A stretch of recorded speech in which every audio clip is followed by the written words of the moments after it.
topics and opinions expressed in the following show are solely those of the host and their guests and not those of W4CY Radio, its employees, or affiliates. We make no recommendations or endorsements for radio show programs, services, or products mentioned on air or on our web. No liability, explicit or implied, shall be extended to W4CY Radio or its employees or affiliates. Any questions or comments should be directed to those show hosts. Thank you for choosing W4CY Radio.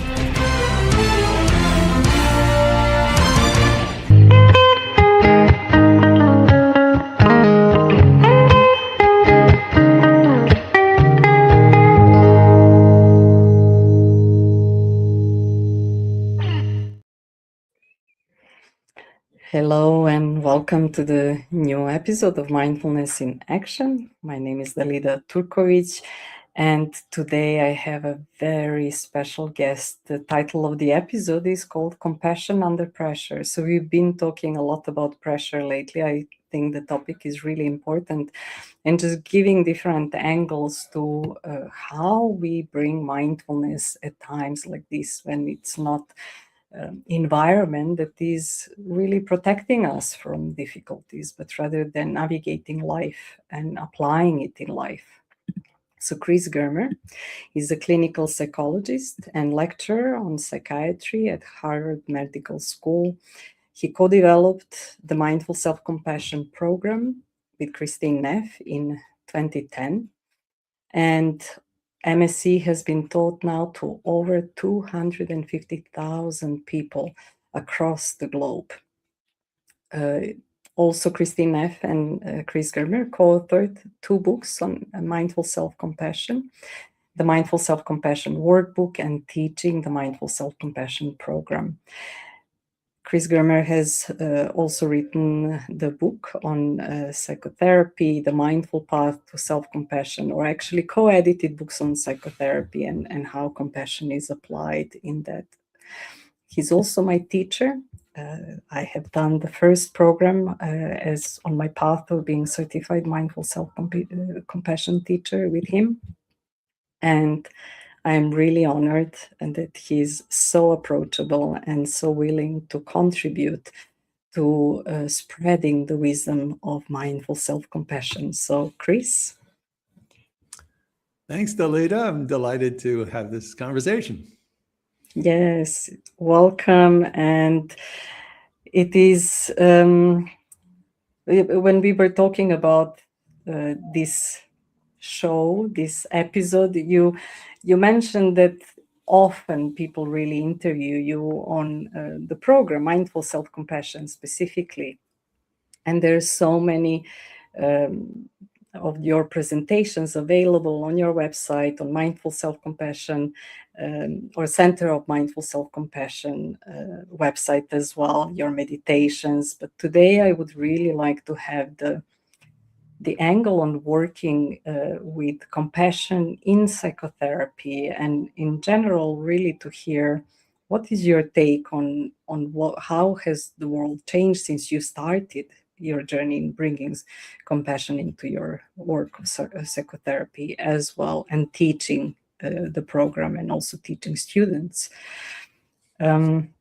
So how did it all begin? How does one after all the training in psychotherapy, and how does one bring that into the practice? What was the moment for you? How does one bring compassion or self-compassion into the world, or into psychotherapy, or into personal practice? Well, I assume it's obviously your personal practice that was the segue, but how does it happen to bring it into the work with your clients? Psychotherapy. Well, I've always considered compassion fundamental to healing. In other words, the essence of healing. But not just, niceness, wise compassion. In other words, suffusing everything that we do with a quality of kindness and awareness in the midst of suffering. that is, say, in the psychotherapy world. I've always considered compassion to be a fundamental, like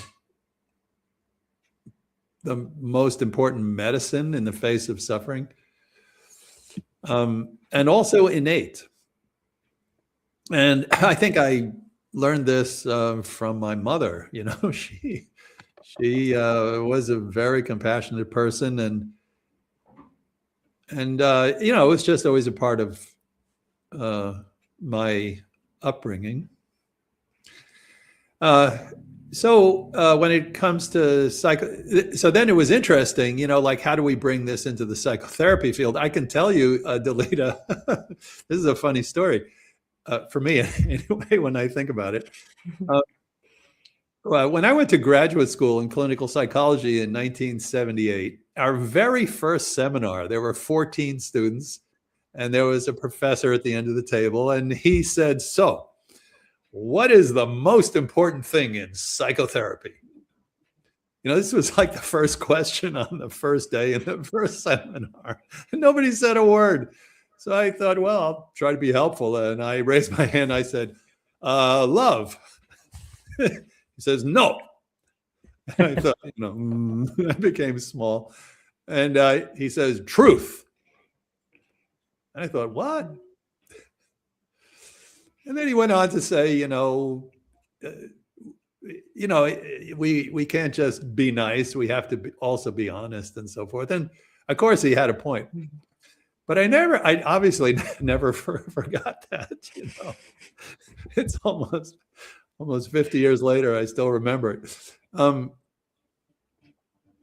But actually, the process of integrating in a scientific way compassion into psychotherapy really started around the year 2000 with Paul Gilbert and compassion-focused therapy in the UK. And before that, it was a little more implicit, but included in mindfulness and the integration of mindfulness into psychotherapy. So my own path was through the mindfulness path. I first was quite determined, along with colleagues, to integrate mindfulness into psychotherapy. And then at one point I realized this is not enough. We also need compassion. And so what I realize now is that we need both. We need awareness and we need compassion. We need mindfulness, we need compassion. We need wisdom, we need compassion. We need both. So regarding this seminar, very first seminar, I think we were both right, but he didn't give me that bouquet that first day. I had to figure that out over the years. So you mentioned something very important, and you already said it's not about niceness, it's about wisdom. A lot of people are this word being compassionate leadership and bringing compassion is in many different areas, but a lot of times people have that confusion. Doesn't it mean that you just have to be very nice to people, and then what is being done? So how do you bring that to people who are just meeting with compassion for the first time? Maybe, So Marsha Linehan, who's a pretty famous therapist, once said, "What good is compassion if it isn't actually compassionate?" And so I really like that, because ultimately we want to be helpful. We want to alleviate suffering. So we're not just like doing compassion. Compassion is like a thing. We're actually doing something more important. We're alleviating suffering in a particular way, you know. And so one thing that I have always been aware of is that compassion is an attitude, which means goodwill in the face of suffering, but it's an attitude that we need to know is going to be helpful. And in order to do that, we need understanding and wisdom. So we need, three qualities basically, which are fundamental to understanding wisdom. We need mindfulness, which means we need to know actually what's going on in this present moment. We need equanimity, which is closely related to mindfulness, which means we aren't tossed around by our passions and our emotions, but we can, see clearly also in an emotionally balanced way. That's equanimity. And we need wisdom, which means we need to see the complexity of a situation in order to find our way through. We can't just look at it from one angle. We need to look at it from multiple angles, and then to choose a path. So compassion, or this attitude of kindness and care, suffused with clear awareness, ultimately can alleviate suffering. And that's what compassion is. When we think, what is compassion? Actually, it's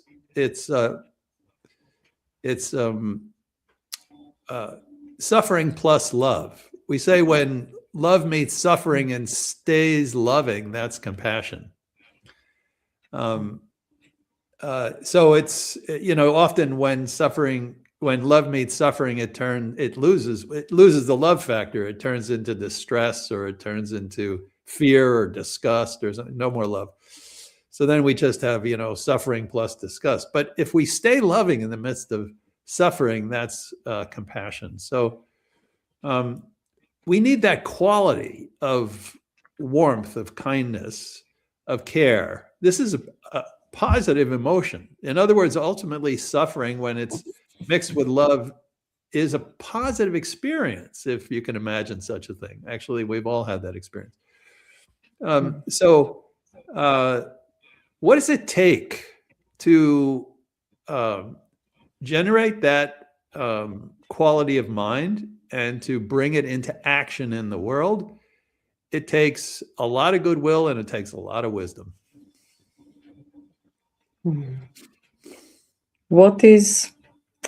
There are so many topics now arising. It's so interesting. I just had a conversation about the most important thing is love this morning with someone from a yoga center. And at the same time, I'm having this feeling of an awareness of this. For me, in my life, I have heard of suffering being present in through the history. It's been always with us. It seems to me that maybe from COVID and kind of like coming in this to this time, whenever I talk to people, I'm hearing this comment. It's now everywhere, the suffering. There was a notion or sense before that there were some countries that were having it better than the others, right? And within that, I think there is a lot of witnessing of everything but love, compassion in the world. That is like, especially some people that are bringing this suffering to nations and so on. So how do we stay? What does that mean, to stay loving in the middle of suffering, when we see that obviously somebody is hurting someone else, individually, collectively, and not to go into direct naming and so on? So first of all, I have to agree 100% that no matter how privileged or insulated we feel or are, and there are some nations that are, less fraught with suffering than others, but no matter where we are, we'll feel it now. In other words, our problems are largely global. We're watching as we speak in the Middle East, the whole world being drawn into a war. Global warming, increases in income inequality, just our problems are now global, and so we need global solutions. So ultimately, we need to become more compassionate in order to figure that out. But that said, the question ultimately is how. I think you're asking is how to be compassionate in the midst of global problems that require global solutions. Yeah. And I think that one way of thinking about this is to expand our notion of what compassion is. Because most of us, when we think about compassion, we think about warmth. We think about tenderness, actually. But compassion is not only tender, it's also fierce. Often when we think about compassion, we think about being with another human being. And when we think of self-compassion, being with ourselves in a particular way, which is often, tender or soft or understanding. But we're actually, there's a whole other side to compassion, which is the tough side, the strong side, the fierce side. And that's equally valid. It's not, if a house is burning down and somebody runs into the house to save somebody, there's not a lot of tenderness in it. There's a lot of care in it, but there's a lot of courage, and there's a lot of strength, and there's a lot of fierceness, and there's a lot of action involved. And this is equally compassionate. So in answer to the question, I think we need to expand our idea of what compassion is, which means that when there are global problems, we need to take collective action, collective compassionate action. And I was just talking yesterday with a wonderful professor at University of California in San Francisco, Alyssa Eppel, and she does work on social resilience and also inner resilience. And she found actually that in the face of eco-anxiety, and she also created an intervention in which collective action increases emotional resilience. Collective compassionate action increases emotional resilience. So this doesn't necessarily look like, oh, honey, I'm so sorry you feel that way. It's like, stop polluting the rivers, Right. And this actually brings a sense of ease and comfort, but also resilience. In other words, the ability to weather the storms when we are ready to take action. And I think, Dalida, this is the call of our times. We need to take collective action.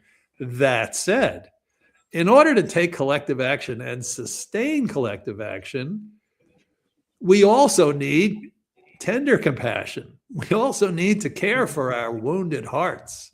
We need to, recharge our batteries occasionally. So not only do we need tender compassion and fierce compassion, but we need outer compassion and inner compassion. We need compassion for others, and we need self-compassion. And as we were saying before, not only compassion, but we also need wisdom. So we need to blend all these things, I think, in order to be effective in the world. But if we're committed to this, and that's the most important thing, like, what are we committed to?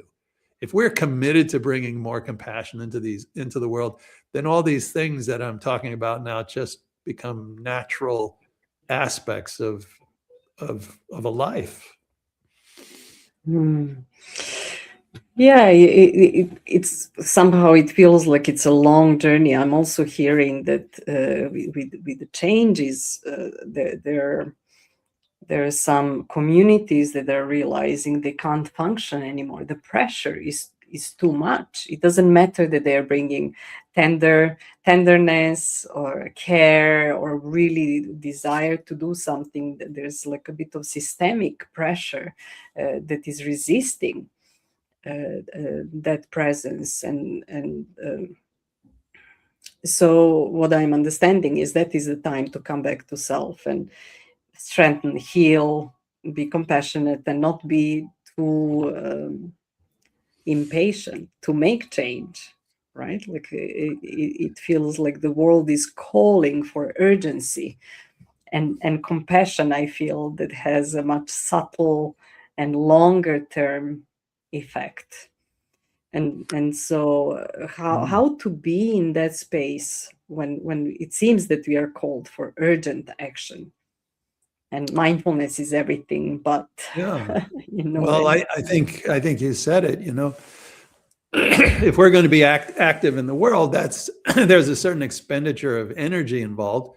And then we could get, what's known as activist burnout. In other words, just there's nothing left in us to persevere, especially in the face of overwhelming problems. So that brings us to the topic of burnout in general. And one thing we know is that self-compassion is kind of a magic bullet for burnout. There are now 200 studies in the literature that show that self-compassion is an antidote to burnout. And in the literature, they're talking about all kinds of burnout, but it can easily be extended to activist burnout or just work that we do in the world in order to alleviate suffering in small communities or in our global community. But what is self-compassion? And why does this work? So self-compassion balances our compassion for others. When we are burnt out, the problem is that all our energy is flowing out. It's either flowing out in empathic pain for those that are suffering, and that's exhausting, or we're just working too hard. There's a balance between working and resting. But self-compassion allows us to care for our hearts when we feel the pain of others. And self-compassion also allows us to nourish ourselves and attend to ourselves in order to be able to step out into the world and help others. So, I think the research and certainly my own experience is when we just have nothing left to give, we need to care for ourselves. And there's no shame in that. And that actually, you're talking about being patient, you're talking about the long haul. That's how we sustain this in the long haul. And you know what? Earlier on, Dalida, you were saying, suffering has been a part of life since the very beginning. Now it seems like there's more, and the problems do seem global, but suffering as a part of life. I think that's important to remember, that no matter what we do in this life, suffering will continue. It might not be as intense, and it might not be in a particular place, in a particular form, but suffering itself is part of life in this world. So we may be super focused on alleviating suffering in one way or another, but we need to be realistic that actually part of being human is to learn to deal with suffering in a positive way. In other words, actually to learn something from suffering. And when it comes to becoming patient, what it means is really recognizing that suffering will always be there, and figuring out a way in our lives to lead a meaningful life with suffering. So to engage suffering as suffering in a sustainable way, I think, is an art that all humans have to develop. But now, with all these big problems, it's essential. We can't just attend to it now and then. It's in our face. And so we all need to figure this out. And honestly, in my opinion, I think since the dawn of creation, human beings have had the capacity for compassion as an antidote or a medicine to suffering. I believe compassion has always been an antidote to suffering. It doesn't mean it would make suffering go away, but it means it makes it tolerable. So now, more than ever, I think we as human beings need to grow in compassion for ourselves and for others. There's something that maybe I'm experiencing or seeing it even more here. I'm in Serbia at the moment, and I know that this is the kind of like the flavor of the cultural flavor and attitude to suffering. And you mentioned the word earlier, so I'm really curious about, there's certain shame that comes in when something, some events happen, a person gets sick or they have an accident or whatever, there's a shame, as if like, how could I allow myself for this to happen? And almost there's a sense of like, oh, I need to make all the excuses to say that it's not my fault. And it's just, it brings this sense of heaviness, and then the people around them goes like, no, it wasn't your fault, and so on. And it's like this, it's just really like circle. But ultimately, I know you're doing a lot of work around shame as well. And so could you share a bit, how is shame, where does shame fit in all of that? Yeah. So that sure is a big subject. Yes. Yeah, it's shame. Well, first of all, shame is a universal human emotion. It basically refers to a attack on the self. We could attack ourselves, or someone can attack our sense of self, and that's shame. Guilt means I did something wrong. Shame means I am wrong. So shame can be considered a more intense form of guilt. It's a self-attack. And we all do this, and it happens to us. We can be shamed by culture for how we look or how we behave, even if we do nothing wrong. Sometimes we do things that are very wrong and we feel no shame because people reward us for it. There's this thing called vice signaling now in the United States, in our political scene, where like, if you're actually bad and immoral, that's, some people consider that a good thing. So shame is part of life.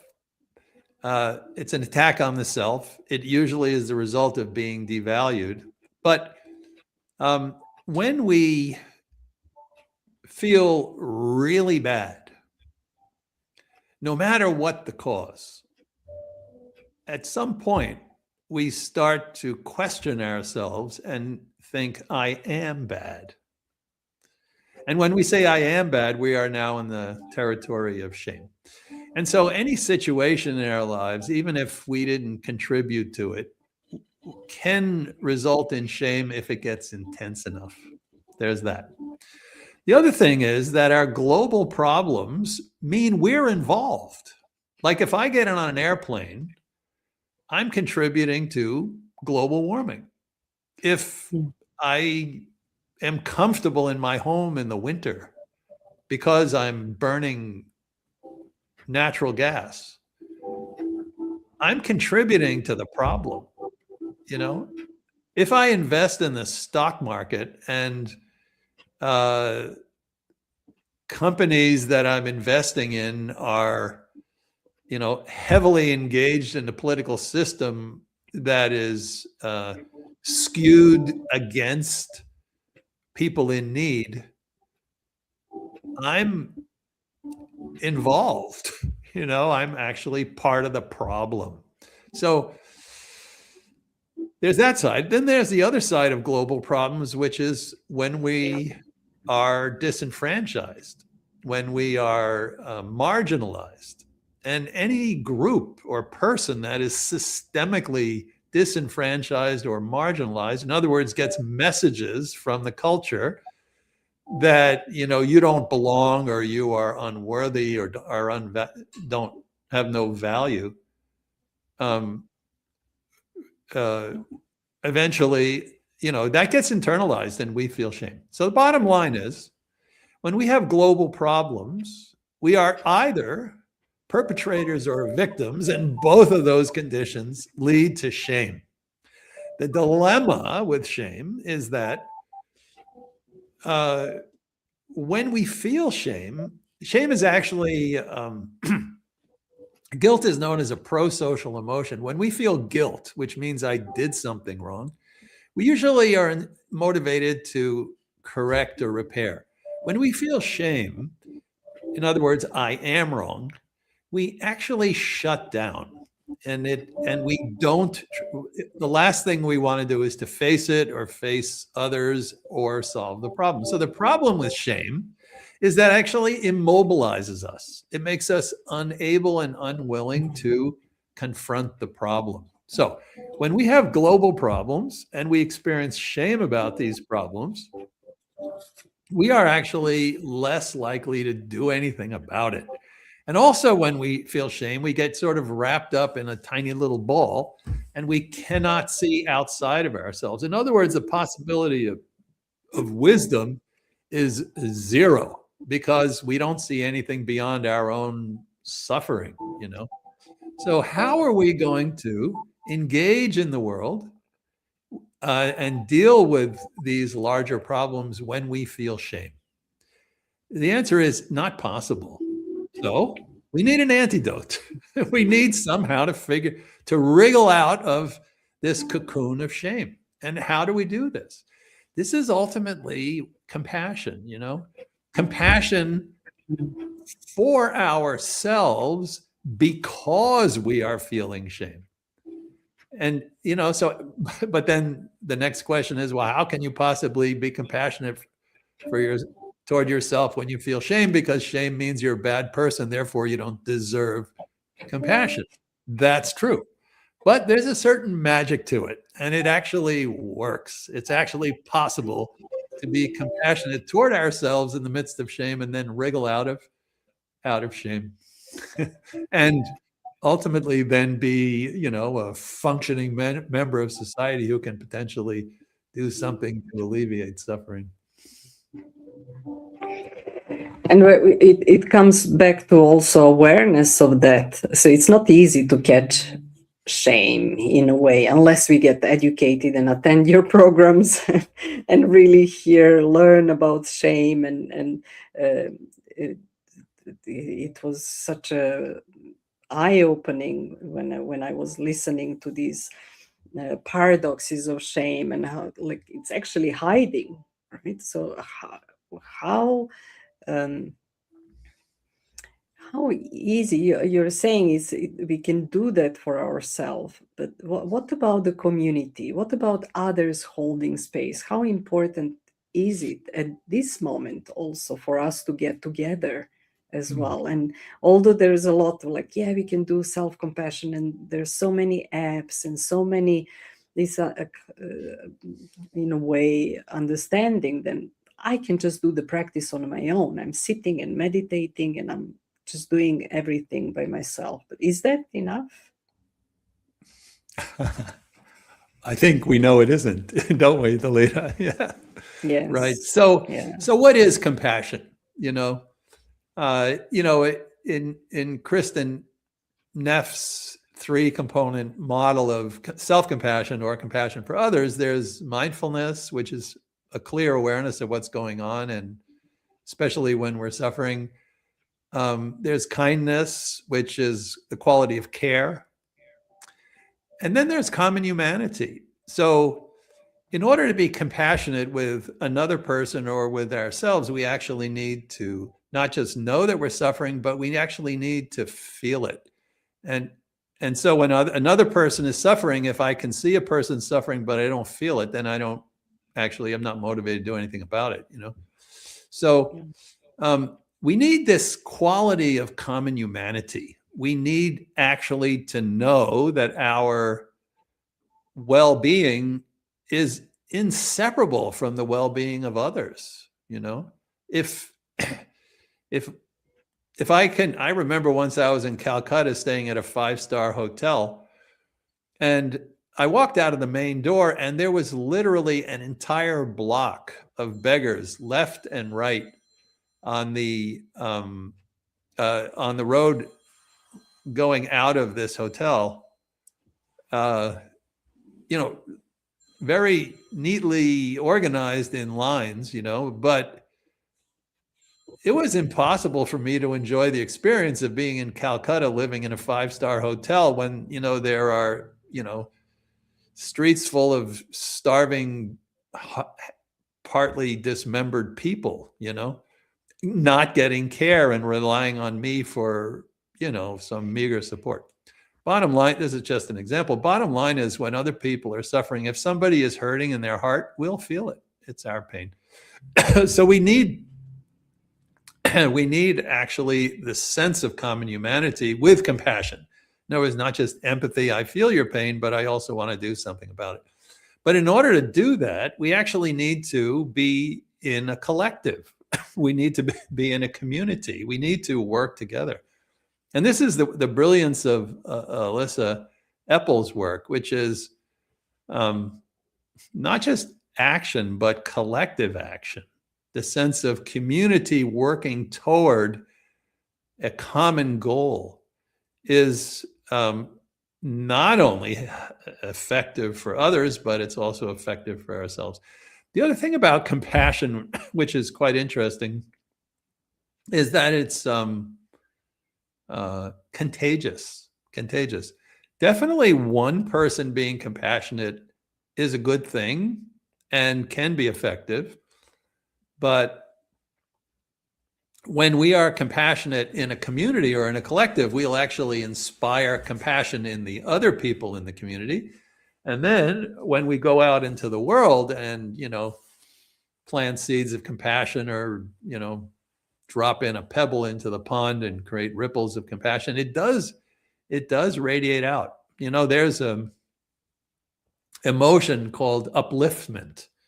That is to say, when we see somebody doing something which is really quite wonderful and transcendent, even in small ways, like say somebody's walking down the road and you see them stop, turn around and help somebody in need. That's even more wonderful than just stopping and helping somebody in need. When we see these things, our hearts get uplifted and we want to do the same thing because we want to keep that good feeling going, So in that way, compassion is contagious. So collective action is ultimately, I think, what is the most powerful vehicle for alleviating both individual and collective suffering. Yeah, Thich Nhat Hanh said that the next enlightened person is not going to be the person, is going to be the community, right? Yeah. And it's like acting. So it's really important to know that this activism and people feeling the burnout as well could be also the call to reflect, am I acting alone? How alone do I feel in all of this? And who is my community, so that sense of support can be also provided.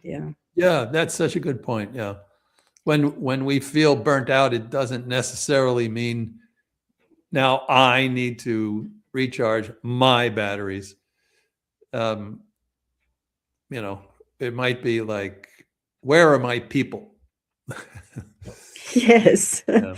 Right. And I remember, we met in China in person. We were doing the program, the teacher training, and you were saying how amazingly tight and connected that community was, and how it was an example of actually people going through suffering and then celebrating. And I was really curious about that and trying to find the way of like, well, what is really the essence? I've learned to do things on my own a lot. And and kind of like proved myself that I can. But at the moment, I'm feeling a big resistance to that. It's almost, there's such a familiarity of doing things on my own, and then thinking it's just a dead end street. It's not taking me anywhere. And there's this desire to find like-minded people, and then at the same time realizing some people just don't feel good to be around. You know? And it's like, I actually don't want to be part of that crowd.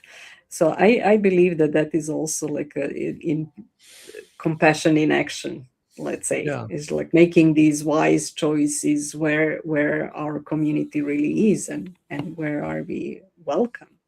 Yeah, it brings two things to mind. First of all, Dalida, we wouldn't be speaking together and having this sharing, this communion, if you didn't create Mindfulness in Action podcast. And so I'm grateful to you for that. And perhaps others are joining us as we speak. And so you've taken some action, you're doing it, you're not just in your room meditating or just writing. We're actually interacting, in this way. And so that's really great. And I forget the second thing I was going to say, but but definitely now more than ever is a time for us to reach out. Technology can support us or can interfere. I mean, there now like 30 to 50% of people are getting emotional advice from ChatGPT, from artificial intelligence. And so as a psychotherapist, that's a little surprising to me. I have, in fact, asked ChatGPT a few questions, and I understand why people do it, because ChatGPT can be brilliant, but I don't experience the joy that I do right now talking with you, even though we're mediated, by electronics. It's very different than talking to AI, So I do think that human beings are, we've been we've evolved over, 2 million years to interact. And to interact in a particular way, namely compassionate when there is suffering. And so I think we need to get with the program. Yeah, you just touched on something that is really, I think, close to my heart as well. And I was experiencing something a while ago, maybe it was some 5 years ago. A friend of mine had VR set. And he said, "What do you want to do?" And I said, "I want to meditate." And I chose the forest, and I sat in the middle of the stream, and it was so real. I mean, like I really felt like I was in it.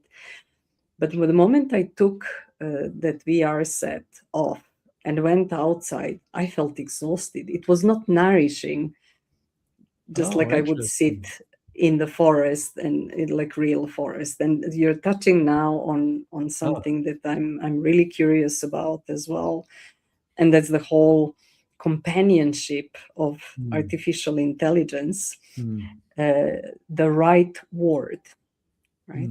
We are hearing, it's kind of like perfection in terms of what words need to be said, but it's not only about words, is it?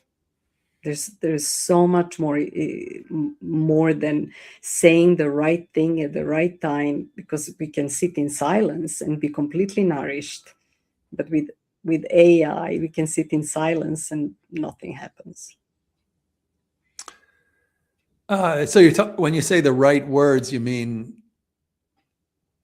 what ChatGPT you're talking is about saying. the superficiality of words themselves? Yes. Yeah. So I do think there's something called resonance. There's a whole field, scientific field called interpersonal synchrony, which shows that people's brain waves And there are a whole host of physiological measures, heart rate, blood pressure, galvanic skin response, that and also movements and emotional tone. We actually synchronize with other people very instinctively and very naturally, and that's what allowed us to, frankly, get along all this time. It was sort of a shorthand for understanding what others are doing without words, without words. And so most of actually what goes on with us is not verbal. We feel each other, and we've also evolved to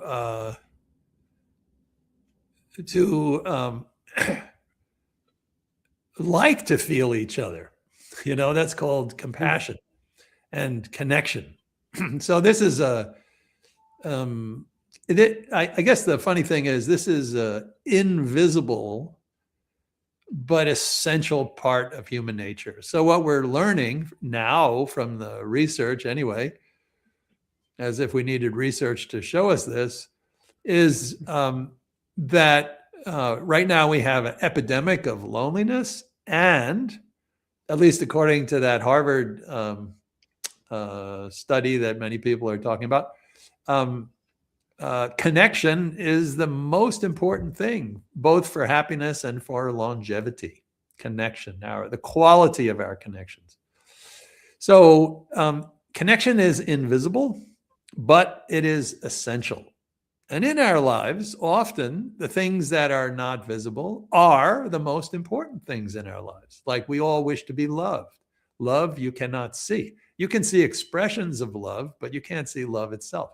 Truth, love, peace, things like this. Connection, you can't see it, but it's central. So, we can make noise, we can say words, but, words, absence, connection are going to be like empty calories, That said, earlier you were referring to community. And you were saying, there are some communities I just don't want to be in. So yes, indeed, we do need to choose our communities carefully. That doesn't mean that even the most carefully chosen community is not going to be arduous at times. In other words, like painful. But I know Thich Nhat Hanh has always emphasized, as you mentioned earlier, the power of community, but also acknowledged that community is not easy. What community is an opportunity to grow, and an opportunity actually to grow in joy and awareness through difficulty, through rubbing against other community members. So he says an interesting thing, which I think fits in the context of your work and also this podcast. And that is, when you're in community, you can be full of suffering, and you can even share your suffering with the community. The amount of suffering you have does not exclude you from community. What excludes you from community is if you are not practicing. Practicing means wishing and actually doing things to grow in mindfulness and compassion. So, in my view, when we're in the kind of communities that I like are practice communities, not just communities where you hang around and drink or hang around and, do stuff. And there are just so many communities which have had the best of intentions, but no practice, no inner practice, no intentional wish to grow in a particular way. So what I would like to suggest is, definitely we need collectives. Definitely we need to be in community. Definitely connection is one of the most essential aspects of our lives. And that communities are never perfect. And that's a good thing, as long as we practice.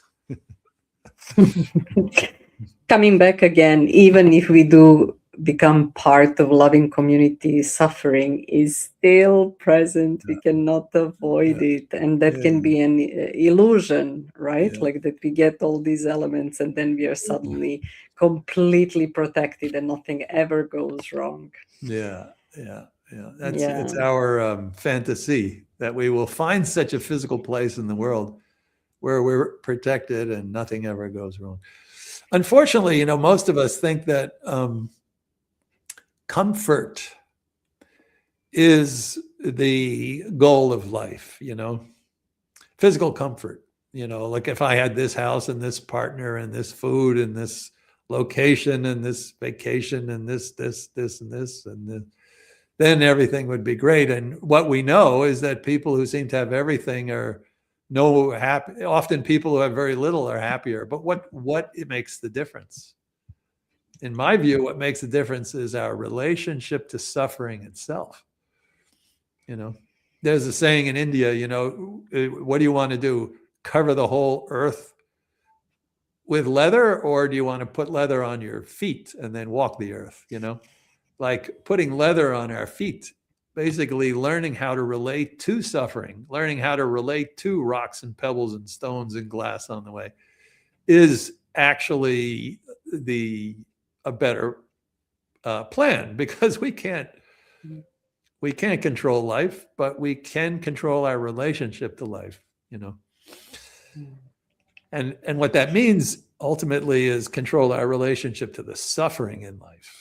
We can actually learn to transform suffering. One of the most amazing things, since our conversation, Dalida, is about compassion, one of the most amazing things to me, which, even though I've known this for a long time, it still surprises me over and over again, is that compassion is alchemy. Alchemy is like this magical science that can turn iron into gold. But when we wrap suffering in compassion, our own suffering or the suffering of others, it really changes. It really, really changes. Compassion is a positive emotion. Positive emotions mean it makes us energetic and it makes us happy. That's positive. Compassion is like that. Compassion is mostly love. It's love plus suffering, but it's mostly love. And when we meet suffering with compassion, that lump of suffering actually wrapped in compassion actually feels positive. It feels bittersweet, but definitely sweet.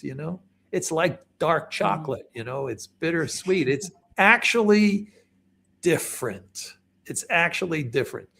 That doesn't mean that there aren't terrible things that feel terrible in the beginning, terrible in the middle, and terrible in the end.